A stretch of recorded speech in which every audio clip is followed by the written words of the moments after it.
ગયા વિડીયોની અંદર આપણે સાદા વર્તમાન કાળનો હકારનો એક્ટિવ વોઇસ પેસિવ વોઇસ, નકારનો એક્ટિવ વોઇસ પેસિવ વોઇસ, સાથે સાથે પ્રશ્નાર્થનું એક્ટિવ વોઇસ આપણે શીખી ગયા। હવે આપણે આ વિડીયોની અંદર સિમ્પલ પાસ્ટ ટેન્સ, સાદા ભૂતકાળનું હકારનું એક્ટિવ વોઇસ પેસિવ વોઇસ શીખીએ, સાથે સાથે નકારનો અને પ્રશ્નાર્થનું પણ એક્ટિવ વોઇસ પેસિવ વોઇસ શીખી જઈશું। તો સૌથી પહેલા ચાલુ કરીએ તો હકારનું એક્ટિવ વોઇસની વાક્ય રચના કંઈક આવી છે। સાદા ભૂતકાળની હકારની એક્ટિવ વોઇસની વાક્ય રચના દેખો।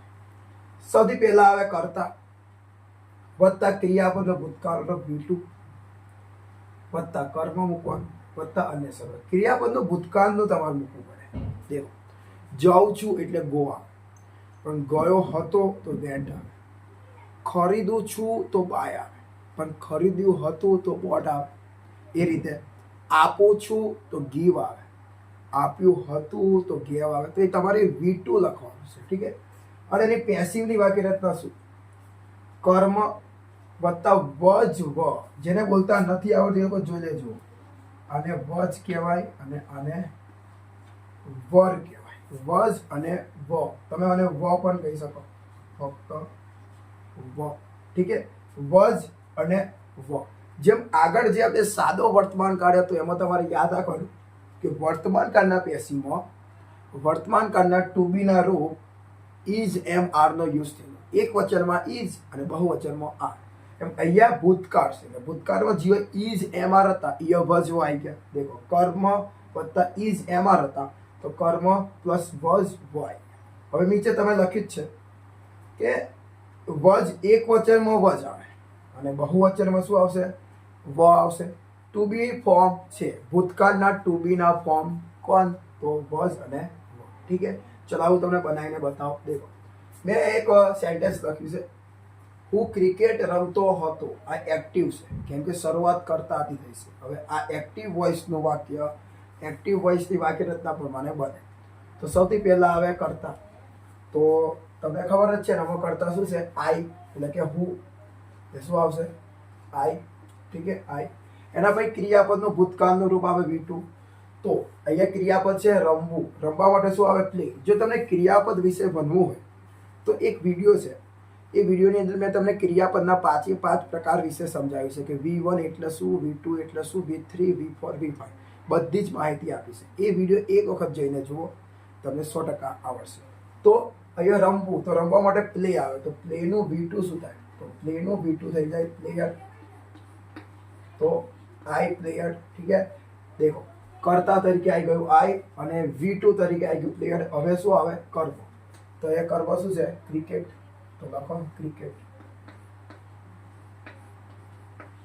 તો લખી દીધું છે ક્રિકેટ। તો આઈ પ્લેયર ક્રિકેટ, હું ક્રિકેટ રમતો હતો, આઈ પ્લેયર ક્રિકેટ। અને અહીંયા કોઈ ટેન્શન નહીં સ્ટુડન્ટ્સ, બધે જ V2 જ આવે। દેખો, I player, we player, you player, they player, he player, she player, Rohit player, Nirma player, બધે વી પ્લેયર પ્લેયર પ્લેયર, એટલે બધે જ V2 નો જ યુઝ થશે। ઓકે, તો થઈ ગયું, હું ક્રિકેટ રમતો હતો, આઈ પ્લેયર ક્રિકેટ। હવે એનું પેસિવ શું થાય? કેમ કે શરૂઆત તો એ કરતાથી થઈ છે એટલે એક્ટિવ છે, તો પેસિવ શું થાય? તો ક્રિકેટથી શરૂઆત થાય તો વાક્ય કંઈક આવું બનશે કે ક્રિકેટ મારા દ્વારા રમાતી, ક્રિકેટ મારા દ્વારા રમાતી હતી, ક્રિકેટ મારા દ્વારા રમાતી હતી। આ પેસિવ છે,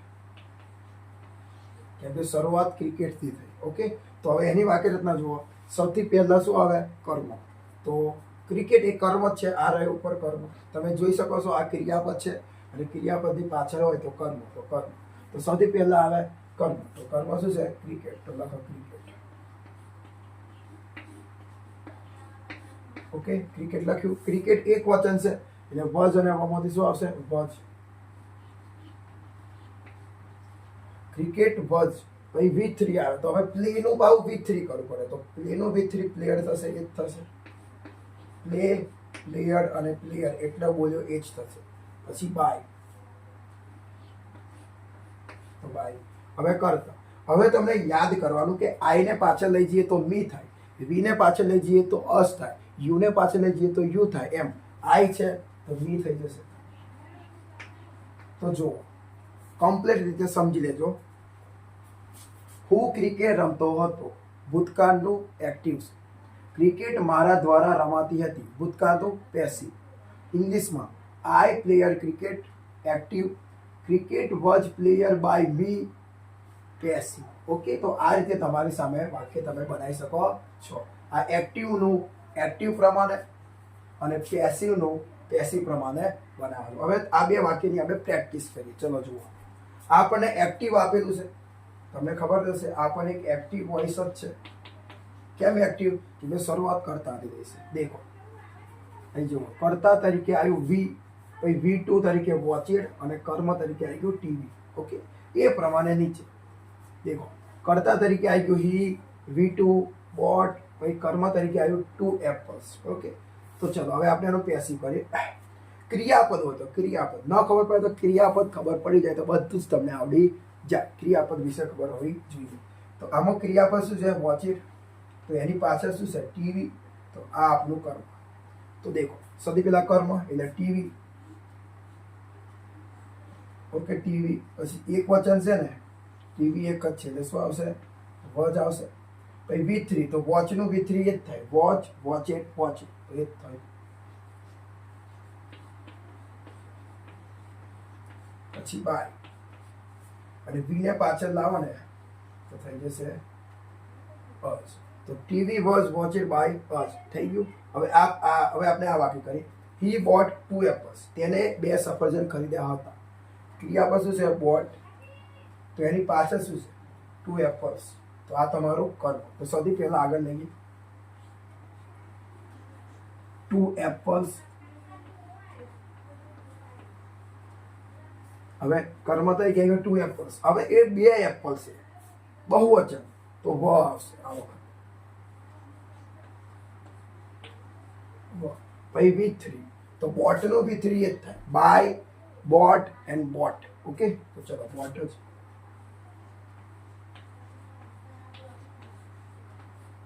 પછી શું આવશે?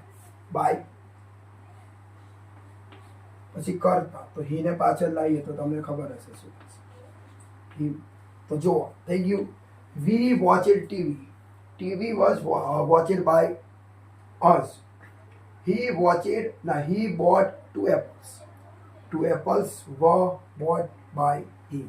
તો સ્ટુડન્ટ્સ આ પ્રમાણે તમે સાદા ભૂતકાળનું હકારનું એક્ટિવ અને પેસિવ કરી શકો છો. ચાલો હવે આપણે જોઈએ સાદા ભૂતકાળનું નકાર. સ્ટુડન્ટ્સ હવે આપણે નકાર પર જોઈએ. તો સૌથી પહેલા નકારનો શું?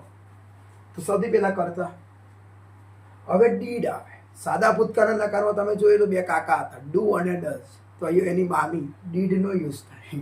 Did plus not plus V1. હવે પાછું V1 આવી જાય. હવે V2 ના આવે પાછું, હવે V1 આવી જાય. કર્મ અને અન્ય. પેસિવમાં શું થઈ જાય? કર્મ વત્તા was verb plus not plus V3 plus by plus કરતા. એ જ સિસ્ટમ છે, વધારે કઈ છે નહીં. ચાલો આપણે લખીએ. મેં તમારી સામે લખી દીધું. રોહિતે મોબાઈલ ખરીદ્યો નહોતો, ન હતો. આ શરૂઆત રોહિતથી થઈ એટલે આ રહ્યું. ઓકે, તો એક્ટિવ એક્ટિવ બનાવીએ આપણે. સૌથી પહેલા આવે કરતા એટલે રોહિત. તો રોહિત. ઓકે, પછી ડીડ આવશે. રોહિત. પછી નોટ આવશે. Rohit did not. પછી V1, તો ખરીદવા માટે ભાવ V1 શું આવે? બાય આવે. તો રોહિત ડીડ નોટ બાય. પછી કર્મ, શું ખરીદ્યું? મોબાઈલ. તો જુઓ, કરતા did not plus V1 plus કર્મ. તો Rohit did not buy mobile. આ એક્ટિવ. હવે આનું પેસિવ શું થશે? ઓકે, ડાયરેક્ટ આપણે કરી દઈએ કે રોહિતે મોબાઈલ ખરીદ્યો નહોતો. એનો પેસિવ શું થાય? કે મોબાઈલ રોહિત દ્વારા ખરીદાયો નહોતો. તો એનું ઇંગ્લિશ કહ્યું. સૌથી પહેલા શું આવે? કર્મ. અહીંયા કર્મ શું છે? મોબાઈલ. મોબાઈલ. હવે જ્યારે પણ પેસિવ કરો ત્યારે પહેલો અક્ષર કેપિટલ હોવો જોઈએ, ખાસ ધ્યાન રાખવાનું. પછી શું આવશે? મોબાઈલ એક જ વચન છે એટલે શું આવશે? વોઝ. Mobile was. પછી નોટ, પછી V3 તો ક્રિયાપદ શું છે? બાય. તો બાય નો V3 બાય, બોટ, બોટ તો એ જ થશે એટલે બોટ થઈ જશે. ઓકે, એના પછી શું આવશે? બાય. પછી કરતા એટલે રોહિત. તો રોહિત કઈ આવી જશે? પાછળ આવી જશે. થઈ ગયું આ રીતે. Okay, Rohit did not buy mobile. Mobile was not bought by Rohit. આગળ જોઈએ. He did not help students. તો આનું પેસિવ કર્યું. તો ક્રિયાપદ પર જોવો તો શું છે? હેલ્પ. તો હેલ્પની પાસે શું છે? સ્ટુડન્ટ્સ. તો આ શું થઈ ગયું? કર્મ. તો સૌથી પહેલા આવે કર્મ. તો લખો, તમે લખો સૌથી પહેલા સ્ટુડન્ટ્સ. ઘણા બધા વિદ્યાર્થીઓની મદદ નથી કરી. બહુવચન છે તો શું આવશે? વ. પછી નોટ. પછી V3 આવે. ભૃત કુડન. તો હેલ્પ નું V3 શું થાય? Helped. Okay, helped. Students were not helped. એના પછી શું આવે? સ્ટુડન્ટ્સ. બાય. તો લખો બાય. અને હીને પાછળ લાવો એટલે તમારે કરવું પડે હી. ઓકે, થઈ ગયું. આગળ જોઈએ. They didn't. અહીંયા તમે ડીડન્ટ પણ આવી શકે. ડીડ નોટ અને ડીડન્ટ એક જ વસ્તુ છે. They didn't give a pen. Okay, active છે તો એનું પેસિવ. તો ક્રિયાપદ શું છે? ગીવ. તો એની પાછળ અ પેન. તો સૌથી પહેલા કર્મ એટલે લખો અ પેન. એક વચન છે એટલે શું આવશે? વોઝ. પછી નોટ. પછી શું છે? ક્રિયાપદ શું છે? ગીવ. ગીવ નું V3 શું થાય? જોઈ લો, ના આવડે તો શું થશે? ગીવન. પછી બાય આવે તો દ્વારા એટલે બાય. પછી ધેને પાછળ લાગી એટલે થઈ જશે ધે. થઈ ગયું. They didn't give a pen નું પેસિવ થઈ ગયું. A pen was not given by them. તો સ્ટુડન્ટ્સ આ પ્રમાણે તમે નકારનું એક્ટિવ અને પેસિવ કરી શકો છો. ઓકે, ચલો હવે આપણે ફટાફટ જોઈએ પ્રશ્નાર્થ. હવે સ્ટુડન્ટ્સ પ્રશ્નાર્થ વાક્ય પર જોઈ લઈએ. તો જુઓ, સૌથી પહેલા ડીડ. યાદ કરો, સાદા વર્તમાનકાળના નકારમાં ડુ અને ડઝ આગળ હતા તો અહીંયા ડીડ આગળ છે. જ્યારે ડીડ આગળ હોય તો એ પ્રશ્નાર્થ વાક્ય જ છે, પણ કયા કાળનું, કયા ટેન્સનું? તો simple present, simple past tense, સાદા ભૂતકાળનું હશે. ડીડ પ્લસ કર્તા પ્લસ V1 પ્લસ કર્મ પ્લસ અન્ય શબ્દ. એ જ પ્રમાણે ઇઝ એમાં આગળ હતા એમ વોઝ. તો સૌથી પહેલા વોઝ અને વ. એના પછી કર્મ. એના પછી V3 પ્લસ બાય પ્લસ કર્તા પ્લસ અન્ય શબ્દ. તમને બતાવું. સૌથી પહેલા ડીડ. તો આવી ગયો ડીડ. પછી કર્તા એટલે આવી ગયું યુ. પછી V3 V1 રાઈટ. કર્મ અ પોયમ અન્ય શબ્દ નથી પ્રશ્નાર્થ ચિહ્ન. તો આવી ગયું પ્રશ્નાર્થ ચિહ્ન. Did you write a poem. શું તમે એક કવિતા લખી હતી? આ રીતે પ્રશ્ન છે. શું તમે એક કવિતા લખી હતી? ઓકે, તો આ એક્ટિવ છે. તેનું પેસિવ કઈ રીતે થશે? હવે જો, સૌથી પહેલા આપણે નક્કી કરી લઈએ કે આમાં ક્રિયાપદ છે રાઇટ. તો એની પાછળ આપેલું છે અ પોયમ. તો આ તમારું થઈ ગયું કર્મ. કર્મ અપોયમ. અપોયમ એટલે એક કવિતા. એક કવિતા એટલે એક વચન. તો તમને ખબર પડી ગઈ.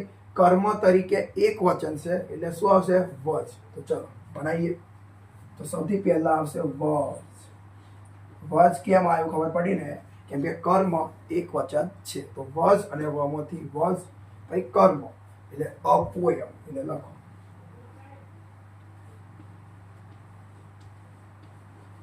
અપોયમ. પછી V3 તો રાઇટ નું V3 રિટર્ન થાય. WRITTEN. Okay, return. ઓકે, એના પછી શું આવે? બાય. તો નીચે લખી દઉં બાય. અને કરતા છેલ્લે શું આવે? કરતા. તો યુ ને પાછળ લાવો ને તો યુ જ થાય. અને પછી શું આવે? પ્રશ્નાર્થ ચિહ્ન. તો did you write a poem નું પેસિવ થઈ ગયું. Was a poem written by you. તો આ રીતે તમે સાદા ભૂતકાળનું સિમ્પલ પાસ્ટ ટેન્સનું હકારનું એક્ટિવ વોઇસ પેસિવ વોઇસ, નકારનું active voice passive voice and પ્રશ્નાર્થનું એક્ટિવ વોઇસ પેસિવ વોઇસ કરી શકો. હું તમને આ વિડીયોના ડિસ્ક્રિપ્શનમાં એક પીડીએફ આપું છું. એ પીડીએફની અંદર તમને એક્ટિવ વોઇસનો વાક્ય લખેલો હશે. તમે એ પીડીએફનો યુઝ કરીને તમે એનું પેસિવ કરવા માટે એની પ્રેક્ટિસ કરી શકો છો. જો તમે હજી આ ચેનલને સબસ્ક્રાઇબ ન કરી હોય તો પ્લીઝ તમે આ ચેનલને સબસ્ક્રાઇબ કરો. વિડીયોથી તમને કંઈક ને કંઈક ફાયદો થયો હોય તો પ્લીઝ તમે વિડીયોને લાઇક કરો, શેર કરો અને હા, પૂરેપૂરો પ્રયત્ન કરો. કેમ કે હવે આપણે આવતા વિડીયોની અંદર સાદા ભવિષ્યકાળનું એક્ટિવ વોઇસ પેસિવ વોઇસ કરીશું. ત્યાં સુધી આની પ્રેક્ટિસ કરો. પીડીએફ આપું છું એને સોલ્વ કરો અને વિડીયોને અત્યારે લાઇક પણ કરજો. ત્યાં સુધી પોતાનું ધ્યાન રાખજો.